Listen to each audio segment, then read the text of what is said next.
Hello बच्चे, स्वागत है आपका कुमार इंग्लिश का आपका अपना यूट्यूब चैनल कुमार इंग्लिश यूडिंग में।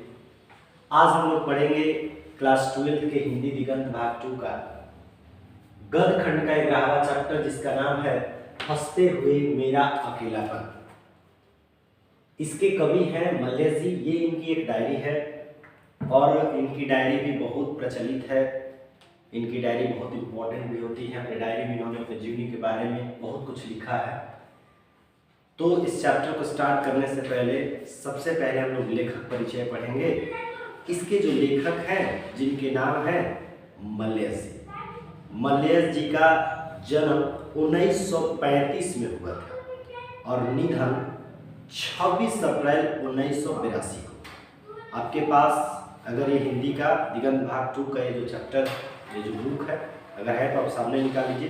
पेज नंबर 127 में आ जाइएगा और वहीं पर मल्लेश जी का परिचय पढ़ेंगे। जन्म स्थान मोही, आजमगढ़, उत्तर प्रदेश में है। हिंदी के अधिकांश जो कवि हैं वो बिहार और उत्तर प्रदेश के ही रहने वाले हैं। मूल नाम इनका भरत जी श्रीवास्तव था। क्वेश्चन पूछेगा मल्लेश जी का मूल नाम क्या है। ऑब्जेक्टिव क्वेश्चन हो जाएगा मल्लेश जी का मूल नाम क्या है, तो आप लगाएंगे, आप बोलेंगे भरत जी श्रीवास्तव। माता इनका प्रभावती एवं त्रिलोकी नाथ वर्मा इनके पिताजी थे। शिक्षा एमए अंग्रेजी इलाहाबाद विश्वविद्यालय से। उत्तर प्रदेश छात्र जीवन में क्षय रोग से ग्रसित थे। ट्यूबरकुलोसिस का नाम आप लोग सुने होंगे। ट्यूबरकुलोसिस से ये ग्रसित थे। ऑपरेशन के बाद एक फेफड़ा काटकर निकालना पड़ा। क्वेश्चन में पूछेगा कवि जो मल्लेश जी है वो किस बीमारी से ग्रसित थे, तो क्षय रोग से। क्षय रोग अगर आपको समझ में नहीं आ रहा है तो ट्यूबरकुलोसिस आप समझेंगे। ऑपरेशन किया गया क्योंकि ट्यूबरकुलोसिस जो होता है पूरी तरह से लंग्स को प्रभावित करता है, तो उसमें एक लंग्स इनका निकाल दिया गया, तो फेफड़ा काट कर निकालना पड़ा। शेष जीवन में दुर्बल स्वास्थ्य और बार बार अस्वस्थता के कारण दवाओं के सहारे जीते रहे। पहले के समय में टीबी एक ऐसी बीमारी थी जिसका इलाज बहुत कम था, ना के बराबर। आज लगभग हद तक इसका इलाज जो है संभव है, लेकिन एक ऑपरेशन करके इनका फेफड़ा निकाला गया। एक फेफड़े से अपन जीवन जी रहे थे, लेकिन हमेशा जो है अस्वस्थता के कारण दवाओं के सहारे जीते रहते थे। स्वभाव अंतर्मुखी था, प्रायः अवसादग्रस्त किंतु कठिन जीवी, धार्मिक, गंभीर, एकांत प्रिय और मितभाषी। विशिष्ट संपर्क किन किन व्यक्तियों से था, तो शमशेर बहादुर सिंह, विजयदेव, नारायण शाही, परिमल जो संस्था इलाहाबाद संस्था में परिमल जी थे, उन्हीं से इनका संपर्क था। वृत्ति कुछ दिनों तक केपी कॉलेज इलाहाबाद के प्रधानाध्यापक है। 1964 में कृषि मंत्रालय भारत सरकार की अंग्रेजी पत्रिकाओं के संपादकीय विभाग में नौकरी की। विशेष अभिरुचि क्या थी, तो ड्राइंग और स्केचिंग। किसी का ड्राइंग करना यानी चित्र बनाना और स्केच बनाना इनकी विशेष अभिरुचि। तो क्वेश्चन पूछेगा ऑब्जेक्टिव क्वेश्चन में कि मल्लेश जी की विशेष अभिरुचि किसमें थी, तो ड्राइंग और स्केचिंग में। संगीत, कला, प्रदर्शनी एवं सिनेमा में गहरी रुचि थी। संपादन लहर, कविता का विशेषांक 1960 में। शमशेर पुस्तक का सर्वेश्वर दयाल सक्सेना के साथ सह संपादन। कृतियां इनकी कौन थी, तो कविता जख्म पर धूल 1971 में, अपने होने को अप्रकाशित करता 1980 में, आलोचना कविता से शस्त्रकार 1979 में, संवाद और एकालाप 1984 में, और रामचंद्र सूर 1987 में, और सर्वजनात्मक गद्य हंसते हुए मेरा अकेलापन 1982 में। ये डायरी खंड था जो आपके सामने है। संपादक इसके डॉक्टर नामवर से। तो ये हमारे पास जो डायरी है 1982 तक के इनके जीवनी में जो कुछ भी हुआ वो सब अपने डायरी में मेंशन किए हैं। इस चैप्टर में आपको मल्लेश जी की पूरी जीवन कहानी कुछ खंडों में यहाँ पर दिखाया गया है। 1960 के आसपास नई कविता आंदोलन के अंतिम दौर में मल्लेश का उदय से एक कवि के रूप में हुआ था। आरंभ में भाषा, रचना शैली और संवेदना के तल पर वे नई कविताओं में प्रवृत्ति रूप में प्रभावित थे, किंतु आगे के सामाजिक राजनीतिक विकास के साथ आए साहित्य यथार्थ संबंधी परिवर्तनों के बीच एक और वे अपनी कविता में रचना दर रचना अनेक महत्वपूर्ण बदलावों से गुजरते रहे। तो दूसरी ओर उनके रचनाओं का विकास हुआ, जो हिंदी में 7वें 8वें दशक की उपलब्धि कही जा सकती है। कवि के रूप में सृजन प्रक्रिया के दौरान वे कुछ अनुभव करते थे और उन्हें निरीक्षण पर्यवेक्षण के द्वारा रचना को रूपांतरित करते थे। इस चैप्टर में हम लोगों को इन्हीं के जीवनी के बारे में पता चलेगा, इन्हीं की खुद की लिखी हुई खुद की डायरी। मल्लेज की कविता और रचना से कम महत्वपूर्ण नहीं है उनकी डायरियाँ, मतलब कई डायरियाँ जो इनकी प्रकाशित हुई है। एक प्रतिभाशाली संवेदनशील कवि आलोचक के आत्मनिर्माण का वे प्रमाणिक अंतरंग साक्ष्य है। उन्हें पढ़कर यह जानना और अनुभव कर पाना संभव होता है कि साहित्य कर्म निरा शब्द व्यापार नहीं, साहित्य लिखने और साहित्यकार बनने के लेखन से परे जीवन में भी कितना सजग, सावधान और स्वाधीन होना जरूरी है। एक व्यक्ति को कितना खुला, ईमानदार और विचारशील होना चाहिए, सारी चीज़ें मल्लेज जी के डायरी से पता चलती है कि एक व्यक्ति को कितना सच्चा होना चाहिए, कितना खुले मिजाज का होना चाहिए, ईमानदार होना चाहिए, व्यक्ति के क्या दायित्व है और अपने दायित्वों के प्रति कैसा लगा, कैसी संदता होनी चाहिए, प्रस्तुत करते हैं।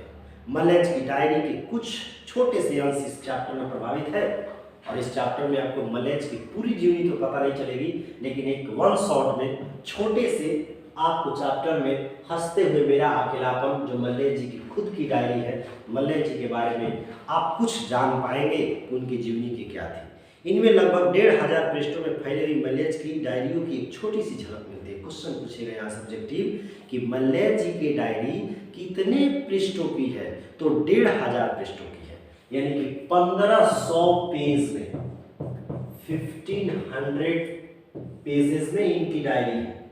अब इनकी जो डायरी का एक छोटा सा अंश है, ये आपको एक छोटा सा अंश आपको सिर्फ देखने को मिलेगा इस चैप्टर में, जगह का नाम है हंसते हुए मेरा अकेलापन।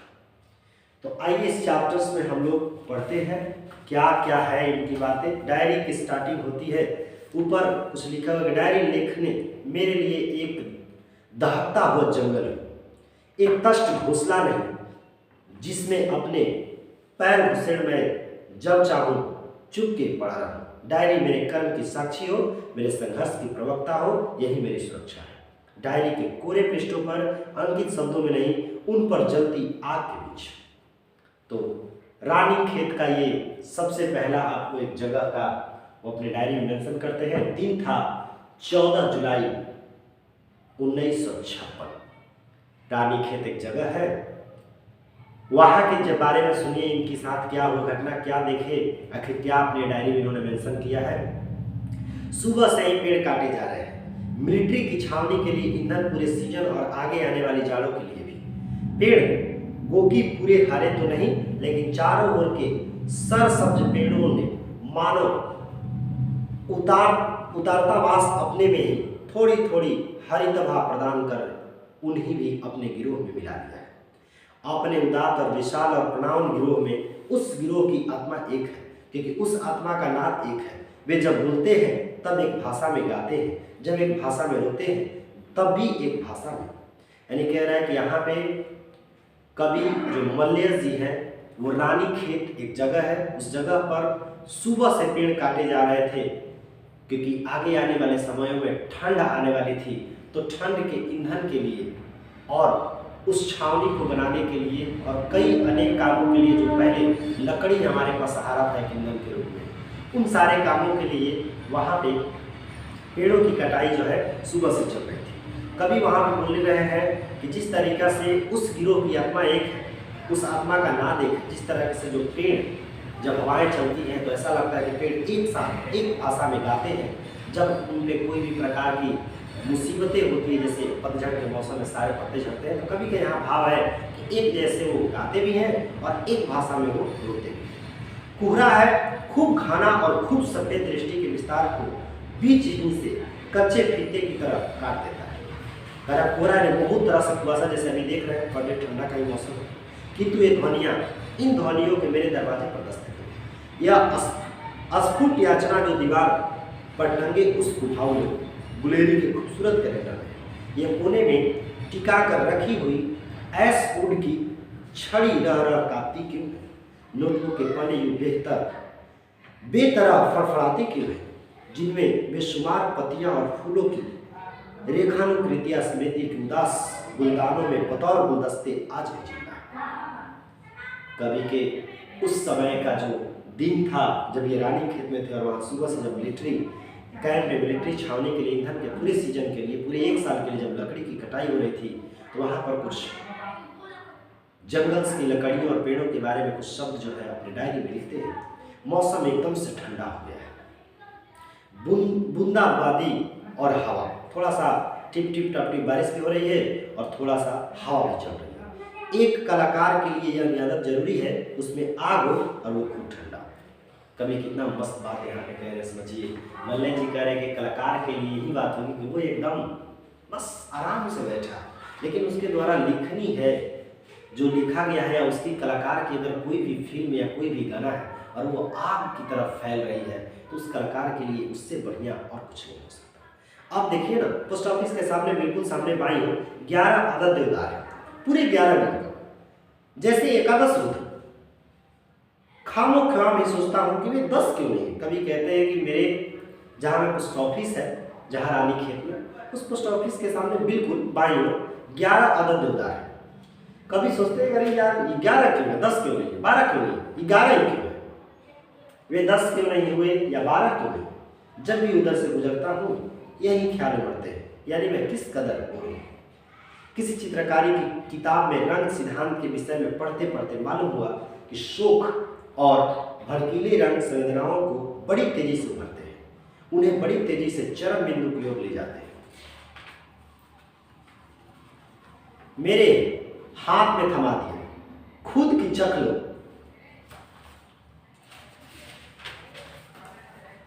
और इतना ही तेजी से उन्हें ढाल की ओर खींचते हैं। मैं संयत यानी ठंडा, अभी जब बाहर निकलूंगा तब खूब घना और खूब सफेद कुहरा मुझसे लिपट जाएगा। कभी कह रहे कभी तो मैं एकदम सहमत हूँ, शायद एकदम आराम से मैं अभी निकल रहा हूँ और जैसे ही मैं अभी बाहर निकलूंगा खूब घना और खूब सफेद कुहरा मुझसे लिपट जाएगा, सब ओर छा जाएगा। मेरे अतीत और मेरे वर्तमान का समीकरण व भविष्य जो फीते की तरह बीच से ही कटा हुआ है, यानी कि जैसे वो कभी निकलेंगे उस ठंड को काटते हुए, उस कुहरे को काटते हुए, वैसे निकलेंगे, इस कुहरे में समा जाएगा। अज्ञात भाषा में अज्ञात गान और अज्ञात रुदन के लिए वे कागज के एक नन्हे से टुकड़े की तरह इस कुहरे की ताबीज में। तब तक ईंधन यानी आग पूरे सीजन और आग आने वाले जड़ों के लिए भी चाहिए, यानी कि पूरे सीजन के लिए लोग जो है जंगल में और जो आसपास जितने जंगल्स में लकड़ियाँ थी, लकड़ियों को काट करके इकट्ठा कर रहे थे कि पूरे सीजन्स के लिए हम लोगों को आग के लिए यानी ईंधन के लिए, खाना वगैरह बनाने के लिए और बहुत चीज़ों कामों के लिए वो लकड़ियाँ जो है इकट्ठा कर रहे थे। उसके बाद दूसरी जो डेट की घटना है वो है उसके जस्ट 4 दिन बाद, सॉरी अब ये घटना 14 जुलाई 56 को थी, अब ये घटना 18 जून 57 को है। एक खेत की मेड़ पर बैठी कौवे की कतार देखकर उम्र की फसल पककर तैयार, सपनों का सुहाना रंग अब जल्द पड़ चला है। जल्द का मतलब यहाँ पीला, यानी कि अब कवि जो है देख रहे खेत की मेड़ पर बैठी कौवा की कतार देखकर उनको याद आया उम्र की फसल जो है पककर तैयार है, सपनों का सुहाना रंग अब जल्द पड़ चला है। एक मधुर आशापूर्ण फल जिसने अनुभव की तिताई के छिलके उतार फेंके हैं, विगत के वे मूल्य जिन पर बचपना कभी शान धरता था। कितने बेमानी भोथरे हो उठे, जैसे कि वो जड़ पौधे का आत्मदान है, स्वीकार कर लेने के बाद विकास की एक सीमा की। हवाओं में ये कैसी महक है, धरती में एक कैसी चिलक है कि फसलें काटने भी नहीं पाई। जड़ों को उखाड़कर किसी चढ़ाके ने दही छिड़का भी नहीं, और ये बात व किरदार। प्रश्न ये है कि बालों के गुच्छे नहीं जिन्हें जब चाहा जुनून में सिर से नोच लिया। कभी कहता रहा है कि अब जो है देखते हैं ना कि दिसंबर शुरुआत महीनों में जो धान है वो पक करके एकदम पीला पीला सा हो जाता है, और भी कई फसलें हैं जो दिसंबर के मंथ में ठंड में, तो कभी कह रहे हैं इतनी ठंड है उस फसलों को कैसे काटा जाए, उसे कैसे जो है लाया जाए। इस चीज़ को देख करके वो बोल रहे हैं कि धरती में एक ऐसी चिलक है, चिलक का मतलब जो सूखने के कारण फट जाती है धरती, उस तरह की बातें हैं, कटने को भी नहीं पाई। जड़ों को उखाड़ कर किस चढ़क ने दही छिड़का ही नहीं कि वो एक बात कट कर डाल। अब उनकी घटना नेक्स्ट जो डायरी में मेंशन किए हैं 4 जुलाई 1962 की है, जो कौशानी की है। आज भी कोई चिट्ठी नहीं आई।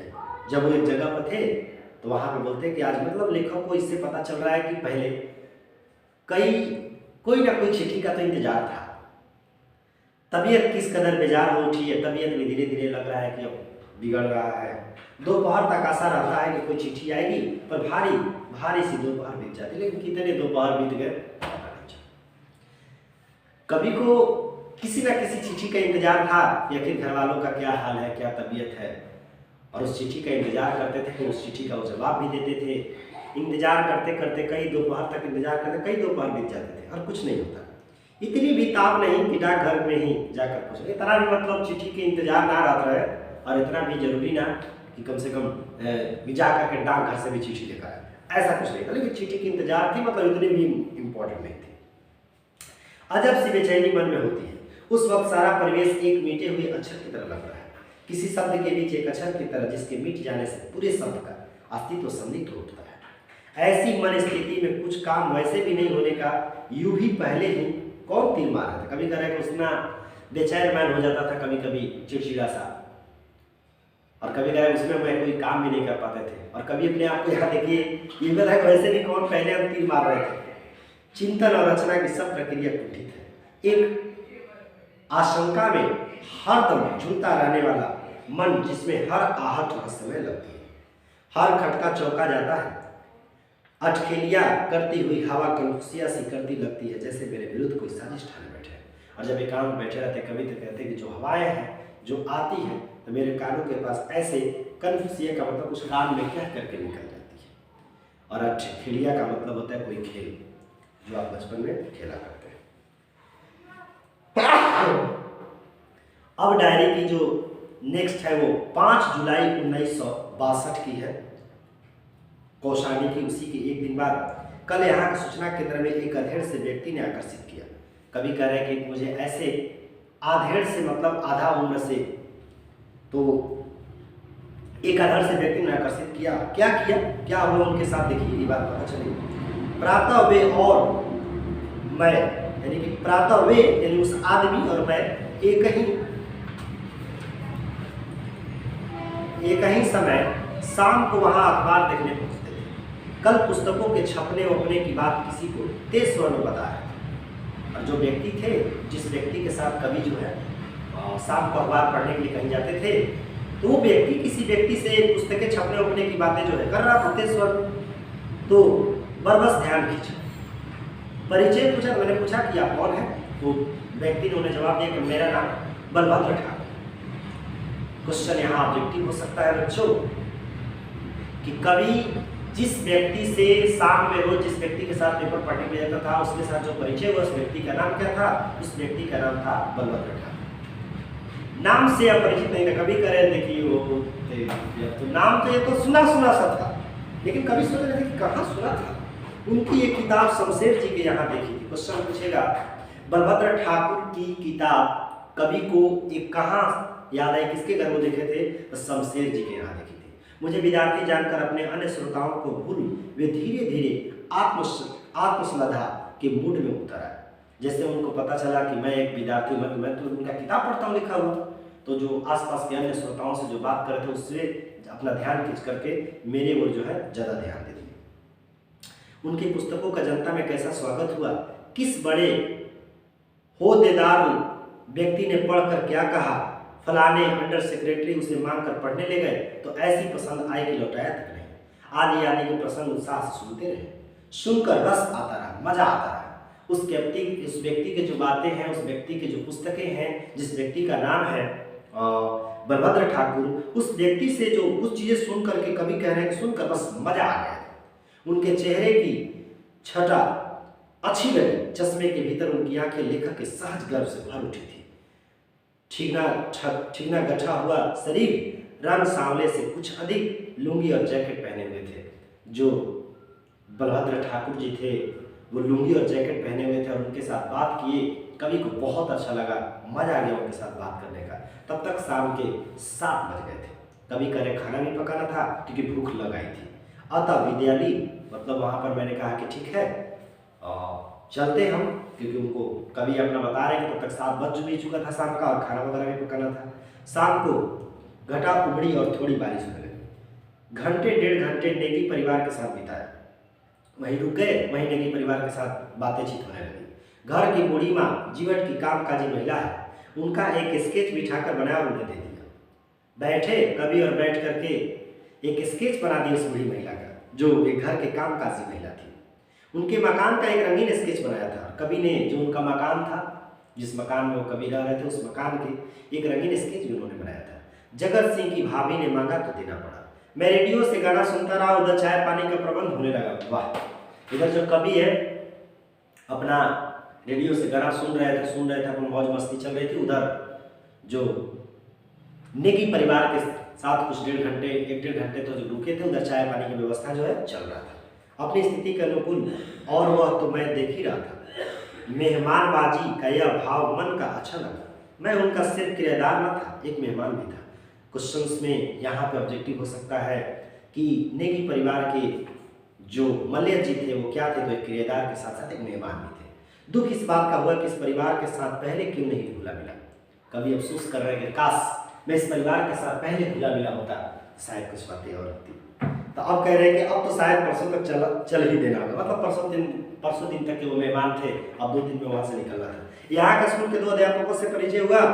टिपिकल पहाड़ी जन, मतलब वो एक पहाड़ी जन थे, सीधे साधे तरल, बिल्कुल यानी पानी जैसे लोग, जिनमें अच्छाई और बुराई दिख जाए। मतलब ऐसे स्वभाव के व्यक्ति थे, एकदम ईमानदार, एकदम सच्चा, और इतने अच्छे बोलते थे, उसमें आसानी से उनकी ईमानदारी और बुराइयों में। कभी यहाँ कहने का मतलब कह रहा है कि बुराइयाँ, मतलब ये मैं उनकी शिकायत नहीं बोल रही हूँ, बुराइयाँ कहने का मतलब यहाँ कमजोरियाँ है, कहना अधिक उचित होगा। ऐसे ही प्यार करने की तबीयत हो, एकदम प्यार से बात करने का इतना मजा आ गया, उनसे बात करने का, उनसे बातों को सुन करके मन तो करता था कि और कुछ देर तक उनसे बातें करूं। कुछ भी आकांक्षाओं ने व्यक्ति को जिस तरह दिन काट रहे हैं, अधिक बलबूते वाले आदमी नहीं रहे थे। अतः किसी बड़े सपने के भंग होने का दर्द नहीं, बस एक रीसन है, एक स्थिर जीवन की चढ़ाई जिस पर रोज रोज चढ़ने उतरने का अभ्यास हो गया है, इसलिए वो अखड़ता नहीं। कभी कहते हैं कि जीवन में कितनी जो है परेशानी और कितने जो कष्ट हैं, और वो जीवन में हर लोगों को करना है, लेकिन कभी कहता है कि रोज यही काम करना था, इसलिए अब चढ़ने उतरने का एकदम अभ्यास हो गया है। जीवन में कुछ उतराव, कुछ चढ़ाव जो है होना जरूरी था। पर यह नहीं अखड़ना किसी अंतःस्फूर्ति के कारण न होकर ये अपना ली गई व्यवस्था है। एक समझौता तो बस एक बेबूस सी सर्द आह छोड़ जाता है, उस पर ठहर कर चिंतन नहीं करना। चिंतन करने की कोई गुंजाइश ही नहीं, सब कुछ यूं ही चल रहा है, बहुत कट गई, बाकी भी कट जाएगी। कभी करेंगे इसमें बैठ करके विचार करने या चिंतन करने वाली कोई बात नहीं है। अरे अभी तो इतनी सारी उम्र बीत गई, इस तरह से काटते काटते, उस अपने कष्ट और दुखों के साथ चलते चलते।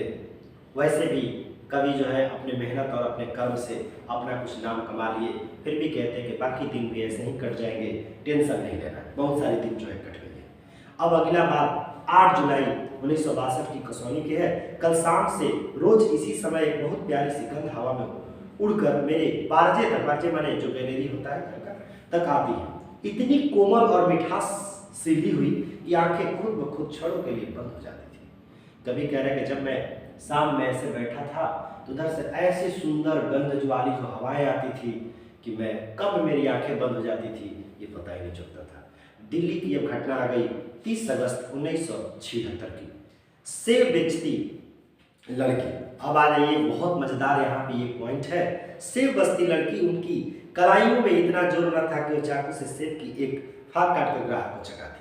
यानी कभी कहते हैं कि यहाँ पे सेब बेचती हुई छोटी सी नन्ही प्यारी बच्ची है वो दिखेगी, और उस बच्ची के हाथों में इतनी जो है ताकत नहीं थी कि वो सेब काट करके, सेब का एक छोटा सा हिस्सा काट करके ग्राहकों को चिखा सके कि सेब मीठी है कि नहीं। और यहाँ पे ग्राहक कौन है, क्वेश्चंस को ध्यान देखिए। यहाँ पे ग्राहक हमारे कवि मल्लिक जी हैं, जो अपने डायरी में मेंशन करते हैं, और ये घटना दिल्ली की है और 30 अगस्त 1976 की घटना ये है। कहते हैं कि सेब बेचती लड़की, उसकी कलाइयों में इतना जोर न था कि वो चाकू से सेब की एक फाक काट कर ग्राहक को चका थी। 2-4 बार उसने कोशिश की, 2-4 बच्चियां जो छोटी सी थी वो काटी, फिर एक खिसियाई हुई हंसी हंसकर चाकू लो तुम्हें काट, यानी कि जो बच्चियां हैं वो अब चाकू जो है कवि मल्लिक जी को दे दी। मेरे हाथ में थमा दिया, खुद ही चख लो, काट लो, खुद ही चख लो, सेब मीठे हैं, बोली ना। सेब तो वैसे ही मीठे थे, कभी कहने करे मुझे तो पता था, सेब तो वैसे ही मीठे थे। उनका रंग और खुशबू देखकर उनकी किस्मत मैं पहले ही जान चुका था। लेकिन छोटी सी बेटियां से मैं चाहता था कि थोड़ा सा कुछ सेब मुझे चिखाए और उससे बातें सुने क्या बोलती है।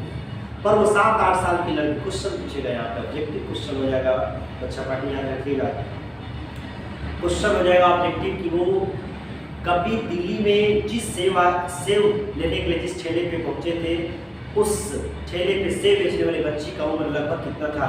वो 7 से 8 साल की लड़की थी, जिसने शायद नई नई दुकान संभाली थी या जिसे हाल ही में दुकान संभलवा दी गई।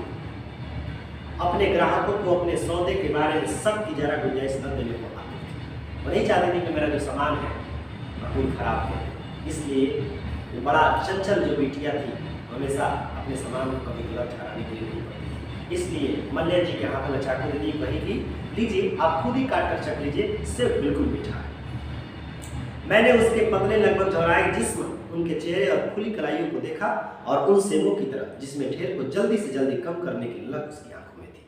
हर व्यक्ति का होता है, जितने हमारे जो ठेला लगाने वाले और अलग अलग जो दुकानों पर काम करने वाले रोज के जो लोग हैं, वो यही सोचते हैं कि हमारा जो सामान ठेले पे पड़ा हुआ है उस शाम होते होते जल्दी से बिक जाए, और ये सबकी झलक होती है। और उस बचिया के भी आंखों में वो झलक कवि ने ऐसा देखा था। अब अगली घटना कवि के 7 मई 1978 की है। आदमी यथार्थ को जीता नहीं, यथार्थ को रचता भी। आदमी जो है सच्चाई को जीता ही नहीं बल्कि सच्चाई को रचता भी है। ये मेरे बच्चे मेरे रचे हुए यथार्थ हैं, जो मेरे बच्चे हैं वो मेरे सच्चाई के रचे हुए सच्चाई है। इनसे जुड़ी हुई फिक्रे और सरोकार मेरे अपने रचे हुए हैं। जितने उनसे जुड़ी हुई संबंधें हैं, जितने उससे जुड़ी हुई मेरे प्यार और संस्कार जो उनको मिला है, वो सब मेरे रचे हुए, और ये सब मुझसे रचे जाकर मुझसे स्वतंत्र हो गए हैं। इस अपने रचे हुए यथार्थ से मैं बंध गया हूँ और उसका दबाव अपनी नाड़ी में प्रतिपल महसूस करता हूँ। मैं हमेशा अपने सांसों में उनके संबंधों को और उनके रिश्तों को महसूस करता हूँ। रचा हुआ अर्थात भोगे हुए अर्थात से अलग है। एक सत्य के साथ रहना और एक सत्य को निभाना दोनों अलग अलग बातें होती है। भोगा अर्थात एक दिया हुआ अर्थात है। हर आदमी अपना अपना अर्थात रचता है और उसे रचे हुए अर्थात का एक हिस्सा दूसरों को दे देता है।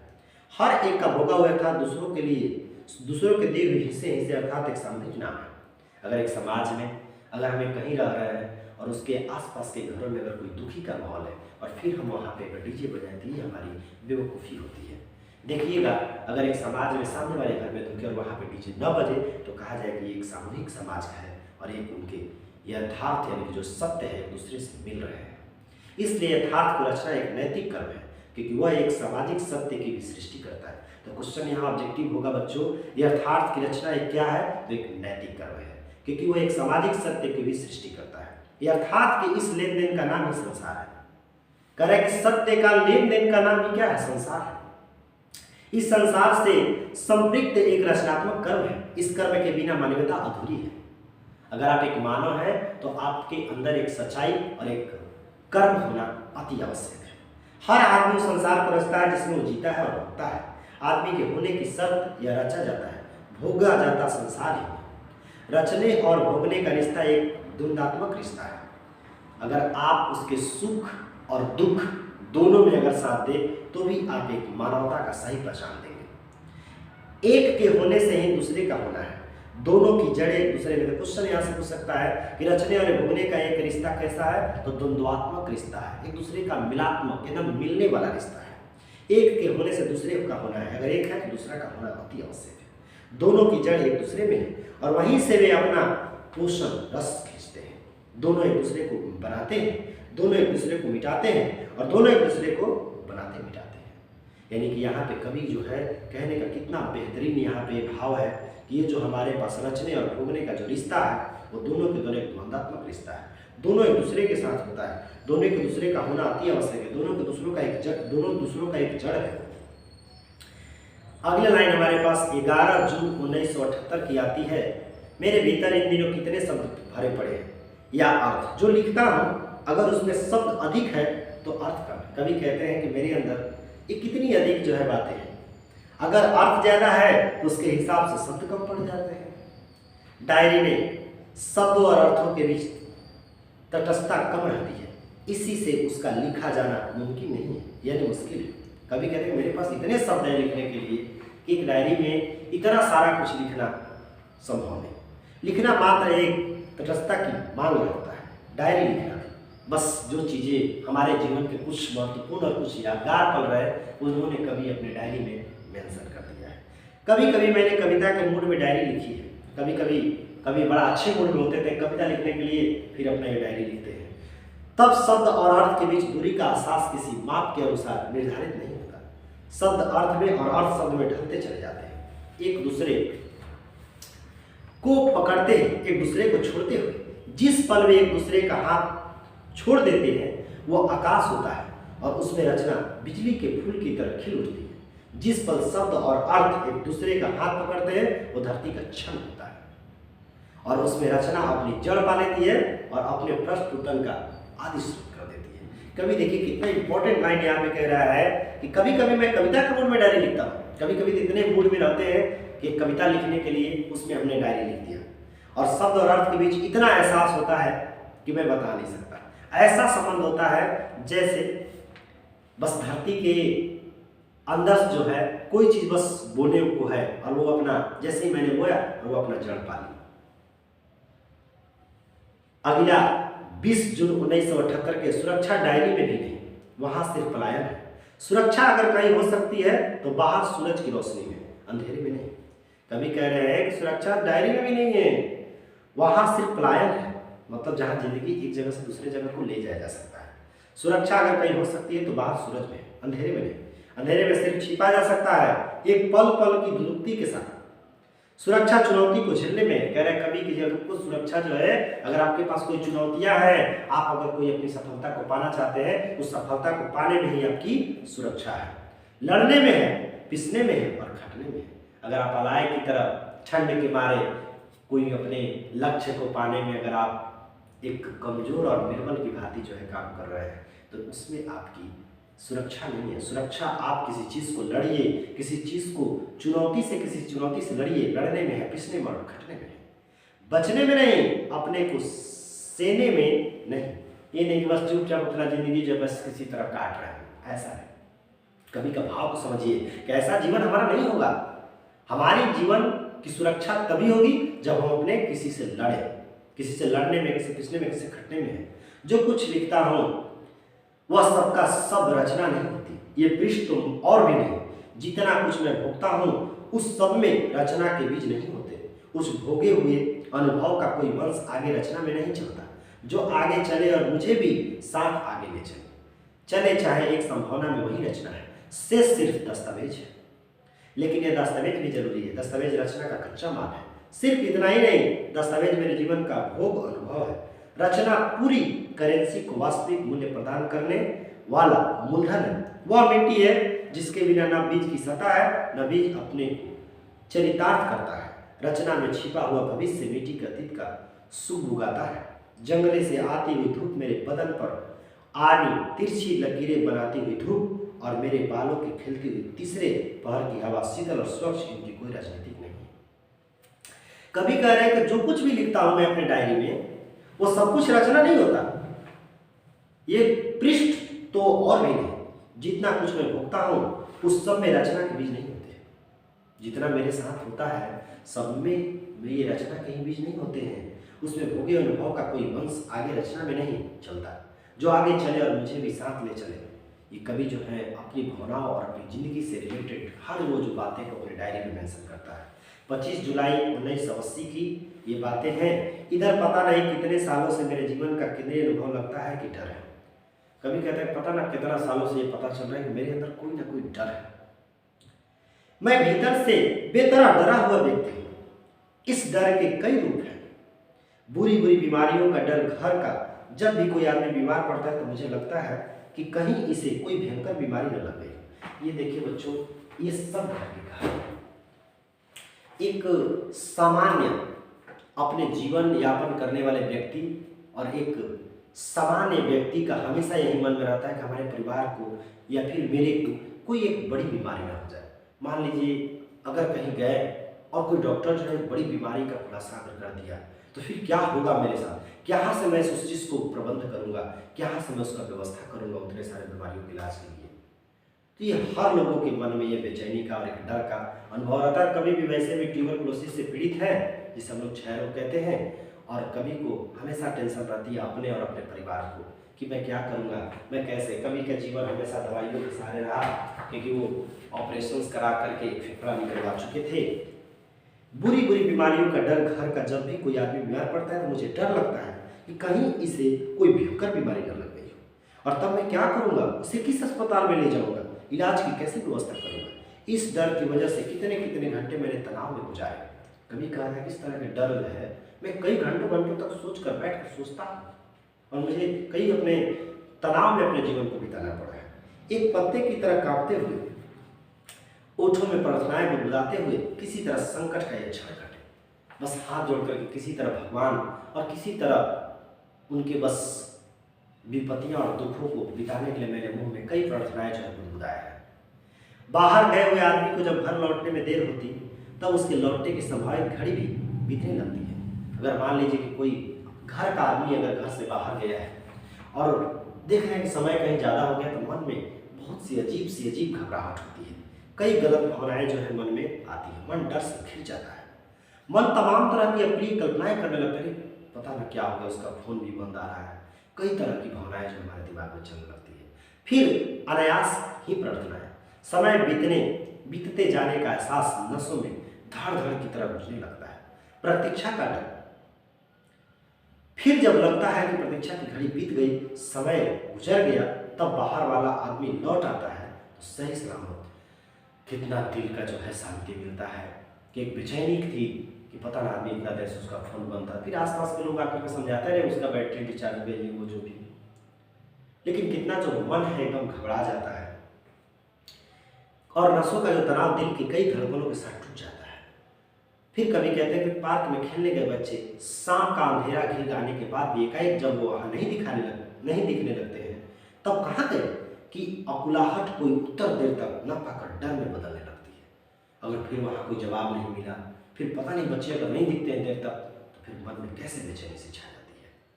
मन इतना कमजोर हो गया है कि उसमें डर बड़ी आसानी से घुस जाता है। कभी कहते हैं कि मन इतना कमजोर हो गया है कि मन के अंदर जो है डर इतनी आसानी से घुस जाता है कि कहिए वो। कवि के इस डायरी के अंतिम जो पॉइंट इस चैप्टर में है, 3 मार्च 1981 की, अपने को कटता पिटता हुआ आदमी दुनिया के आगे एकजुट और साबुत बने रहने की जीविस्सा में हरदम तना हुआ किसी लक्ष्य पार छूटने को कसा हुआ रहता है। कभी यहाँ पे कहते हैं कि किस तरीक़ा से अपने को काटता पिटता हुआ आदमी जो है दुनिया में एकजुट और साबुत बने रहने की जीविस्सा में हरदम तना हुआ किसी लक्ष्य पार छूटने को कसा हुआ रहता है। कवि के इस डायरी से इनके बहुत से भावनाओं को हमें समझने का मौका मिला, इनके बारे में जानने का मौका मिला। कितने कवि के सुंदर विचार थे जिसके बारे में हम लोगों ने पढ़ा। हंसते हुए मेरा अकेलापन, बहुत बढ़िया इनके जीवनी के बारे में लिखा हुआ है। एक डायरी है जो इनके जीवन से रिलेटेड सारी जो है कथाएं अपने जीवन के बारे में लिखते हैं। तो ये मल्ले जी के द्वारा लिखी हुई जो डायरी थी, जिस चैप्टर का नाम था हंसते हुए मेरा अकेलापन, यहीं पर बच्चों समाप्त होता है। इस चैप्टर का ऑब्जेक्टिव का जो बुक आपको क्लास से मिला है, उसमें ऑब्जेक्टिव क्वेश्चन आंसर आपको करना है। उसका ऑब्जेक्टिव क्वेश्चंस का आंसर जो है क्लास में करा दिया जाएगा। तो इसके बाद और 2 चैप्टर्स अभी हमारे पास है। एक है त्रिष्ट, बहुत लंबा चैप्टर है, उसका 2 पार्ट में वीडियो अपलोड होगा। और एक हमारे पास शिक्षा है, जो दोनों चैप्टर्स हम लोग पूरा करेंगे। उसके बाद सारे काव्य खंड का जो चैप्टर है पूरा हो चुका, उसका ऑब्जेक्टिव क्वेश्चंस 3 जनवरी को क्लास में कराया जाएगा। अब हमारे पास जो चैप्टर है उसका दूसरा चैप्टर का वीडियो आएगा। इसके पीछे वाले सारे चैप्टर इस चैनल पर आपको प्लेलिस्ट में वीडियो है, अगर आप नहीं देखे हैं तो वहाँ से जाकर के उस वीडियो को देखेंगे। ऑब्जेक्टिव क्वेश्चंस वहाँ से करेंगे। तो आज के लिए इतना ही। अगर आप चैनल पर नए हो तो आप चैनल को सब्सक्राइब कर लीजिएगा, और वीडियो अगर आपको अच्छा लगा हो तो अपने दोस्तों के साथ जरूर शेयर कीजिएगा। धन्यवाद।